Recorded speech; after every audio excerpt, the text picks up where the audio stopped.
الشعر كان أكتر من بيت موزون، كان دفتر حياة العرب. كانوا بيوثقوا فيه أنسابهم ومجد بطولاتهم ودموع حبهم وآلام أحزانهم وحكمتهم.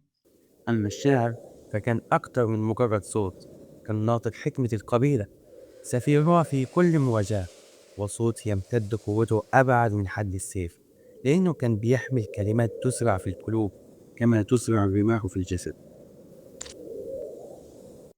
وفي بيت لامرؤ القيس اللي اتخلد في تاريخ العرب: كيف نبكي من ذكرى حبيب ومنزلي، بسقط اللوى بين الدخول فحوملي.